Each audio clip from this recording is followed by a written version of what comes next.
And now we see the return of Damon Bach. No, Damon Bach. No, the other one. The one from... Do you not remember him?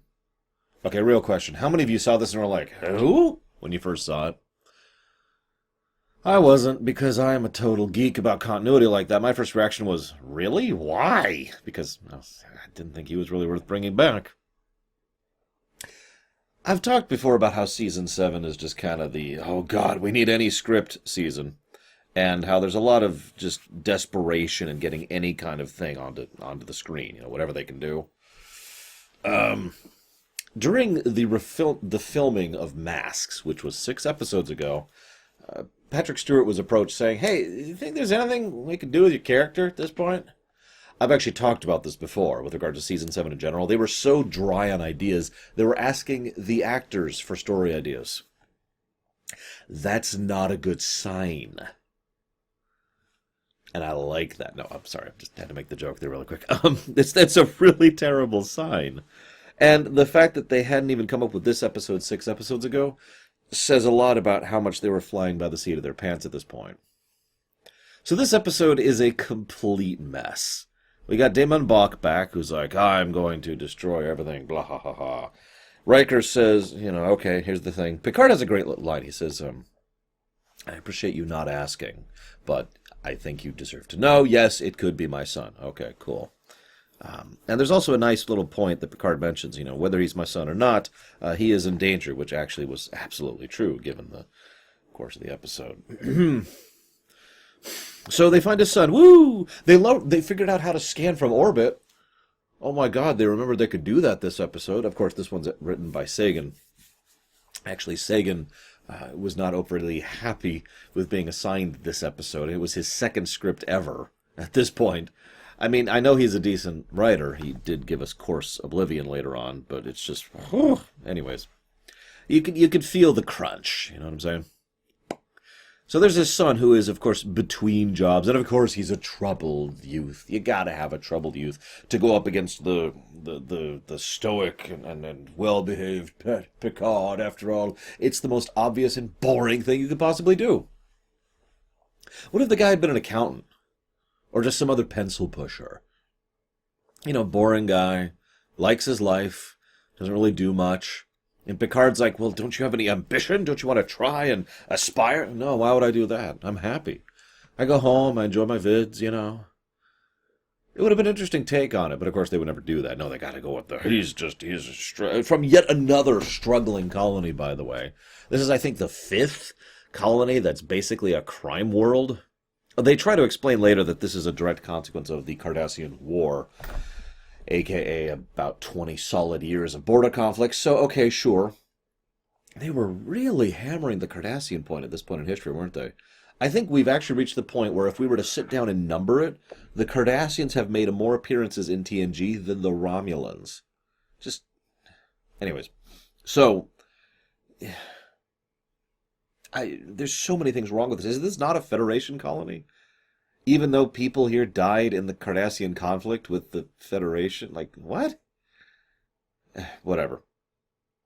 So, Damon Berta is extremely helpful, despite not being offered anything, in fact, Picard's flat out rude to him. Then Troy fails at her job, then Bach sneaks in, and I'm just kind of slamming through this episode because it's really kind of boring, with one notable exception. And I'll build up to that. But I want to talk about the fact that the episode narratively cheats. Now, this is very clear, okay? I've talked about this concept before, and it's a very specific problem. The problem is, every now and again, the creators of a fictional work cheat. And what I mean by that is they deliberately misrepresent something in a way that is incorrect, as in, that's not how it is, or not how it should be, specifically to fool the camera, which nobody should know is there, right? And you might be thinking, well, how do they narratively cheat in this episode? Towards the middle-ish part of the episode, Bach just kind of appears in Picard's quarters. It's dark, too. That's important, because transporter beams make a sound and a sight. It's pretty obvious. We know by the end of the episode that he is beaming. He's using the super secret beaming thing. But he just shows up and then he's gone. No sign of anything. This actually happens a second time when he shows up in Picard's quarters, but then, when he beams out, it does do the beaming effect. This is narrative cheating. What should have happened is Picard, and Picard's like, oh my god, and then Picard goes to the side, it's like, you don't have to do this, and then it should have been like an orange light in the background, and Picard looks up, and Bach is beaming away. That's what should have happened. This is why it's narrative cheating. Not only is that not how that happened, logically and narratively speaking, but it's done to try and it's basically done to fool the audience. So, oh my gosh, how is Bach doing this? Maybe he's beaming aboard, maybe he's using telekinetic pathic glargadins. You get my point. They're trying to maintain a mystery by literally lying to you. That's narrative cheating, and I hate it. Shame on you. I shouldn't be so mean. I understand what it's like. Sorry, I take that back, Mr. Sagan, even though you'll never watch my video on this. But for real, that's narrative cheating, and screw it. Then Troy fails at her job. I think I already mentioned that. And his hands are shaking. Oh, no. And I got to be honest, I wouldn't have even noticed the hand shake, except for the musical cue, which is really, really obvious. Oh, my God, his hand's shaking. Ta-da! Like someone just kind of leans on the organ there for a second, or the strings.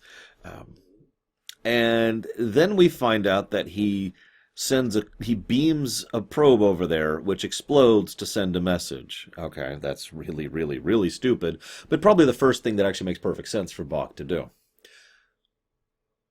During the probe's explosion, Riker makes a point of saying, shields up, red alert. Actually, I think he says red alert, shields up, but whatever.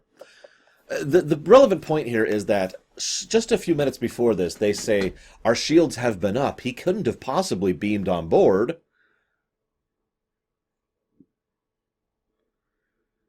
So then Bach beams out more obviously, and they have the super transporter, which has light years of range. In this case, 300 billion kilometers. Boy, it's a long distance. That's super long. It's 0.032 light years.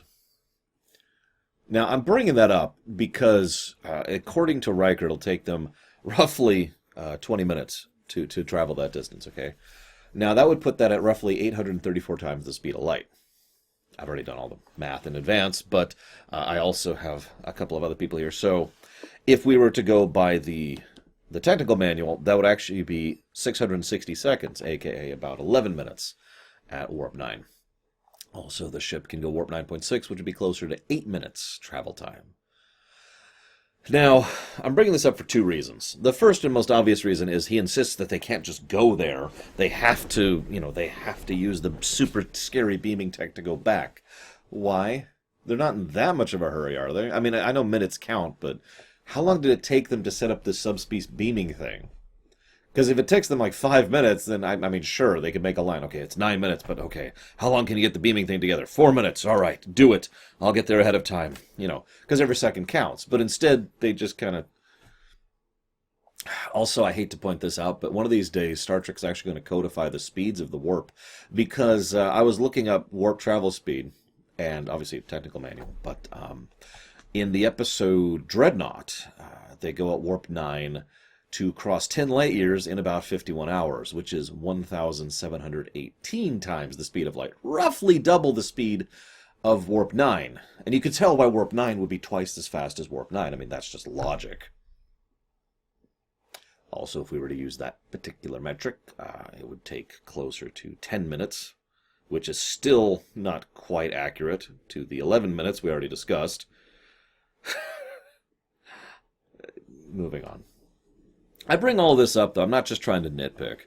I bring all this up because you could tell that Mr. Sagan was just really struggling to try and make this thing work to maintain the mystery, and failing at it. This then leads me to... let's talk about the bad first, shall we? Let's talk about Damon Bach's plan. He has to find a woman who had an affair with Picard, who actually had a child after having an affair with another Starfleet personnel at roughly the same time in history.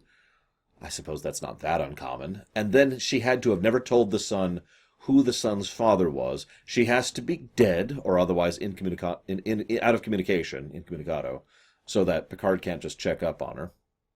Then, having found this miraculous individual, this 1 in a billion person, Diamondbach then needs to sneak in with this super retrovirus thing to resequence his DNA, keeping in mind the fact that this is Star Trek, where resequence your DNA can turn you into a lizard person. He has to do this without anything being noticed. So it looks like he's actually the son of Picard and what's-her-face. Then he has to sneak away, never being seen, get a hold of a ship and people willing to work with him, and multiple probes, and a super ridiculous phased, multi-spectric Kelvinverse transporter in order to get across this plan. How likely do you think this whole thing is? I'm just wondering, because this is stupid. This is so stupid that I can't even begin to process how stupid it is. I feel like I actually missed several points there. What's actually funny is originally Sagan had another idea. I'm going to share it with you here. I've got the interview open.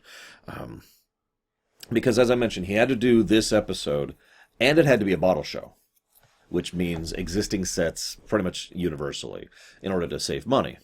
So, blah, blah, blah, blah, blah, blah. So, I figured Bach would try to revenge. Hang on. Originally called The Fugue, the idea was that Bach had genetically engineered this kid from birth and advanced his growth and given him memories of Picard abandoning him on the Stargazer. Then Bach was using one of the mind balls to give Picard vague flashes of false memories, making him think it was possible he had this kind of fugue state where he had basically abandoned his son on the Stargazer and blocked it out of his mind. That was the original idea. Yeah. Now, this is actually funny, but the specific reason the producers rejected that story concept was that Braga and Moore had already written Generations by this point in time, and had specifically used the theme of Picard as the last of his family line for that, and they wished to avoid treading on the same ground. God, Season 7 was such a mess. I feel bad for all the people working on this season. I really do. Like, I'm shredding this episode and all these other episodes to shreds, but I still feel a lot of sympathy for the people who made these episodes happen. Wow. I said I'd talk about the bad, but that also implies that there's something else. Well, there is. There's a scene. Picard climbs up an obviously fake rock wall to go hang with his son. And it's a good scene. Patrick Stewart just opens him up with this vulnerability and this injury and this hurt. And the kid, Jason, actually, the actor who plays, I don't even remember his name. The actor who plays him does a surprisingly good job of portraying someone reciting, a horrible and troubled past, having to deal with being an outcast and living on the run and, you'd eat to survive, Fallout, right? It's the Fallout universe, apparently, because the Cardassians, and having to watch his freaking mother get murdered in broad daylight in the street because she happened to have food she wasn't willing to give them. It's a good scene. Picard talks about how he himself was estranged from his father. That came up in Tapestry. We actually saw a Q projected image of his father expressing his disappointment in Picard, which, yeah, that's pretty much the Picard family right there. They talk about how... They talk about a lot of things. I'm sorry for skipping over this. It's just a really good scene, a very human scene. It's actually funny to me because Sagan is, in my opinion, best at this. Of the 3 episodes he's written that I know off the top of my head, which is Attached, Course Oblivion, and this one, in all 3 of them, the really down-to-earth human scenes, the individual personal scenes, are the ones that really work in all of those. Which is why I have to actually end this rumination on a sour note. Family is chosen. I've said that for years, and I will say that for years. Picard and him should have become family. This should have become a thing. He should have embraced his son. Not because he was born under him or there's some kind of genetic blood connection, but because of the fact that the two bonded and Picard wanted to be there for the kid. No, we're going to drop him off back on this hellscape planet where he's got a criminal record and survival is literally, the Fallout thing that I mentioned earlier. We're not going to take him back to Earth. He's not going to be allowed to live in some kind of paradise or taken to a better colony or anywhere near the core worlds or entering Starfleet or anything else that you could have done whatsoever. Anything. It's just, hey, go back home. Here's a twig. Bye. I know. I get the thematic significance of the prayer stick. I get why Picard gave it to him. Follow through on that crap. Make something of it. Do something.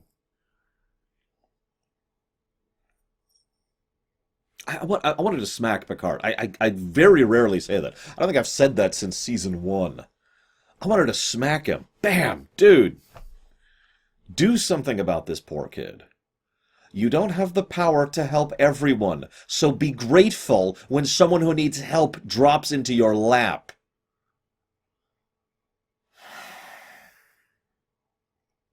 I didn't like this episode, if it's not obvious. The one scene was really good, but between the absolutely ludicrousity, it's a new word, you can quote me, of Bach's plan, and the fact that Bach himself was just kind of a, huh? And the fact that this episode, I mentioned last episode, the difference between a tale and a story. Yeah, there's a lot of logical just flaws in this entire story. Again, I don't blame Sagan. Not really. It can't possibly get worse than this, right? Oh god, Emergence is next.